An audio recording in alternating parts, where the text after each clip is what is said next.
الحمد لله والصلاة والسلام على رسول الله. إن الله لعن الكافرين وأعد لهم سعيرا خالدين فيها أبدا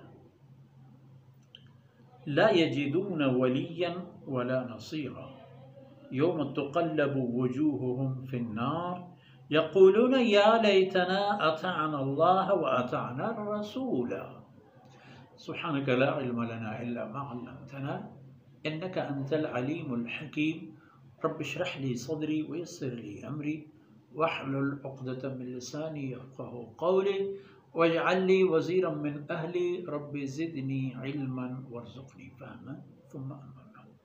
جی میرے عزیز دوستو، بھائیو، بہنوں، پیارے بچے، ان اللہ لعن الکافرین، حقیقت یہ ہے کہ اللہ نے لعنت مسلط کر دی ہے کفر کرنے والوں پر، ان لوگوں پر جو اللہ کے احکامات کا انکار کرتے ہیں۔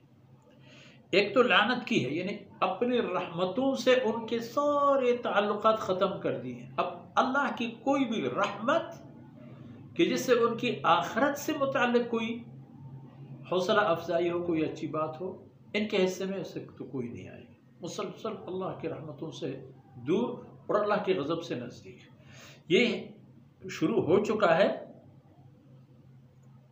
اور دوسری بات یہ ہے کہ وہ اعد لہم سعیرا، دنیا میں اللہ کی لعنت اور آخرت میں جہنم ان کے لیے تیار۔ اب جہنم میں جب پہنچیں گے، یوم تقلب وجوہہم فی النار، جب ان کو جہنم کے آگ پر کباب کی طرح اس طرف اور اس طرف کر دیا جائے گا، اس پہلو کو دوسرے کا، دوسرے طرف کو تیسرے پر، اسی طرح گما پھرا کے ان کو پھرایا جائے گا تاکہ خوب جل بن جائیں۔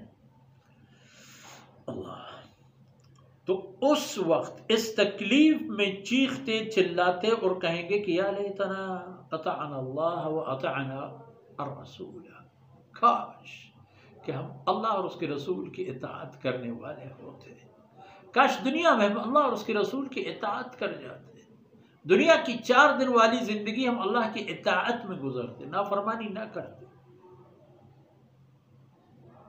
یہی کہیں گے۔ تو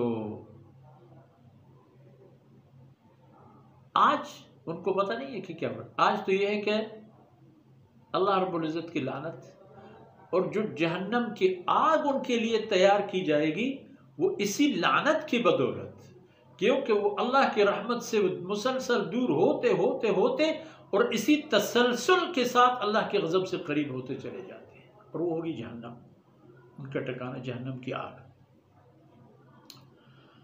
تو جب جہنم کی آگ میں ان کو پہلو تبدیل کر کے دوسرے طرف پھیرا جائے گا تو کہیں گے کہ کاش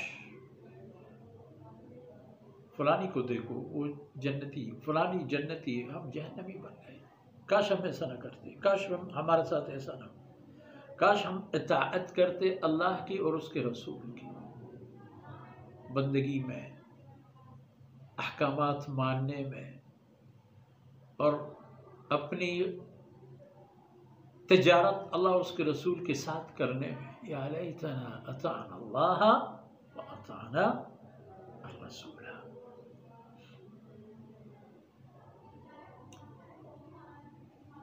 تو آج کیوں نہ اس لمحے کے آنے کی بجائے بہتر یہی ہے کہ آج ہی یہ فیصلہ کر لو اور اپنے آپ کو اللہ کے رحمتوں سے نزدیک اور جہنم سے دور کرا دو۔ اس کوشش میں لگو گے تو اللہ راضی ہوگا اور کامیابی ہو جاؤ گے۔ وصلی اللہ علی نبینا محمد وعلی آلہ وصحبہ اجمعین۔